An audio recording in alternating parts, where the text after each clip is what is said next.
La siguiente pregunta es, bueno, ¿qué condiciones voy a utilizar donde coexista líquido y vapor en estado de saturación? Comentamos la fase líquida y vapor están en estas zonas respectivamente, pero es muy importante la zona del cambio de fase. Esta línea que estoy marcando, que es la línea de saturación, es la zona donde coexiste vapor saturado y líquido saturado. Si fuésemos a estudiar el cambio de fase, como lo vimos en las definiciones de cada una de las fases, yo me puedo centrar en las condiciones. Por ejemplo, voy a tomar el punto C como ejemplo. El punto C recae a 20 grados centígrados de temperatura y una atmósfera de presión, que equivalente a 760 milímetros de mercurio.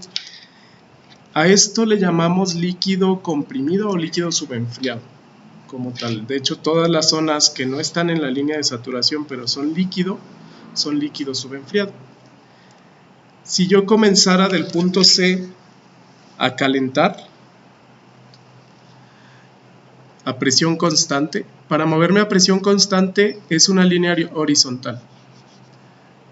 Puedo comenzar a calentar hacia la derecha. El líquido gradualmente que está comprimido va a acercarse al punto D, que representa líquido saturado, que como tal es líquido, pero que no está a punto. El líquido comprimido no está a punto de evaporarse, pero cuando se satura, sí estaría a punto de evaporarse. El agua evapora a 100 grados centígrados a temperatura de una atmósfera, el punto D. Si yo siguiera calentando, gradualmente el líquido se va a ir convirtiendo en vapor. Esto es, líquido saturado se convierte a vapor saturado, hasta que termina el cambio de fase. El cambio de fase de líquido a vapor ocurre a temperatura y presión constante. Siempre está en el punto D, porque lo fijé a una atmósfera. Cuando todo el líquido se convierte en vapor, ya existe cambio de temperatura. El vapor saturado se calienta gradualmente hasta convertirse en vapor sobrecalentado. Eso era lo que se explicaba previamente.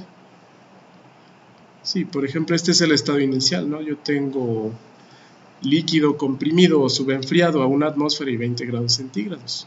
Como tal, es líquido que no está a punto de evaporarse. Si comienzo a adicionar calor, gradualmente el líquido comprimido se va calentando, va aumentando su temperatura y llega al punto de saturación a 100 grados centígrados y una atmósfera. Esto es el punto D. Aquí hay una gran diferencia. Cuando yo caliento solamente una fase y no existe cambio de fase, pero sí cambio de temperatura, la cantidad de calor que estamos añadiendo se llama calor latente. Y como tal no existe cambio de fase. Perdón, se los dije al revés. Este es calor sensible. El calor sensible no tiene cambio de fase. El calor latente sí. Y bueno, ustedes lo calculan como tal, como la masa por capacidad calorífica, Cp, por delta T. En el calor sensible sí hay cambio de temperatura.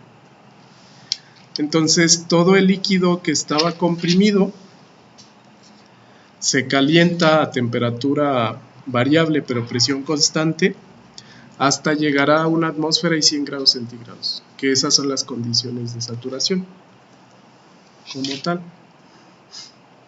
Se dice entonces que el líquido comprimido se ha convertido en líquido saturado en cuanto alcanza estas condiciones, y se llama saturado porque está a punto de cambiar de fase. Si adiciona una cantidad mínima de calor adicional, este líquido se va a ir convirtiendo gradualmente en vapor. Estaría todavía en el punto D. Hay que hacer notar que en el punto D del diagrama de fases ocurre gradualmente la transformación de líquido a vapor. Es decir, si yo tengo un recipiente con líquido, Gradualmente este líquido se va a ir convirtiendo en vapor hasta que se va agotando el líquido y queda completamente la fase vapor en el punto D. No está representado ese cambio en el diagrama, solamente es un punto, pero el cambio de fase ocurre de forma gradual.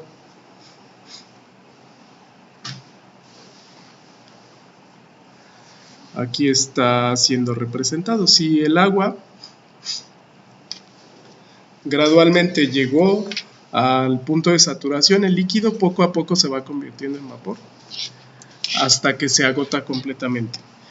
En este punto, que es el cambio de fase, alcanzamos la temperatura de saturación y la presión de saturación. El calor que se está añadiendo se llama ahora sí calor latente. El calor latente involucra cambio de fase. Cambio de fase como tal, pero ocurre a temperatura y presión constantes, y exactamente a la temperatura de saturación del sistema y la correspondiente presión de saturación. El calor latente se calcula diferente. Se calcula como la masa del líquido que está convirtiéndose en vapor multiplicado por una constante que es el cambio de entalpía de evaporación, en este caso si es el cambio de fase. Esta la podemos leer de tablas.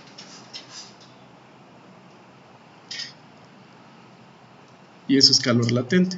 Entonces, hasta que no cambie la fase completamente, el agua no va a cambiar su temperatura. Como ejemplo, cuando tienen una bebida que la enfrían con hielo, la temperatura de esa bebida no va a cambiar hasta que todo el hielo se derrita, porque el cambio de fase ocurre a temperatura y presión constante. Entonces aquí sigo en el punto D, sigo en el punto de saturación, a la T de saturación y a la presión de saturación. Ya se trabó. ¿Alguna pregunta?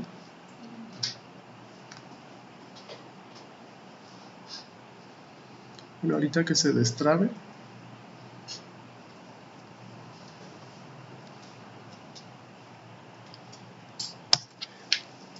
La siguiente parte, después de que termine el cambio de fase, todo el vapor saturado que se formó se puede calentar para convertirse en vapor sobrecalentado, que sería, por ejemplo, llegar al punto E.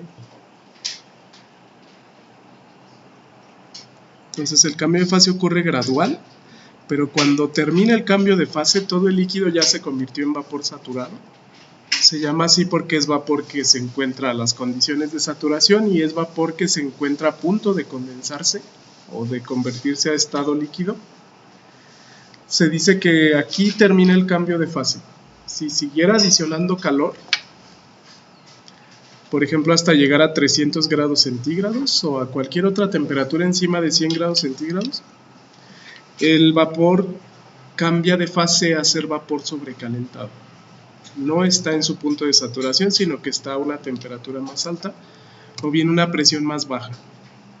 Eso es el vapor sobrecalentado. Y relacionándolo con el diagrama de fases, bueno, yo podría estar en cualquier punto a la derecha del punto D. Aquí el punto E está a 130, pero bueno, el vapor a 300 está por aquí. Eso representa el cambio de fase como tal. Entonces, aquí yo ejemplifiqué un cambio de fase a presión constante, pero también se puede cambiar de fase a temperatura constante, moviéndome de arriba hacia abajo. A T constante, por ejemplo, a 20 grados centígrados, yo podría convertir vapor a líquido meramente aumentando presión. Por eso el líquido también se llama comprimido o subenfriado.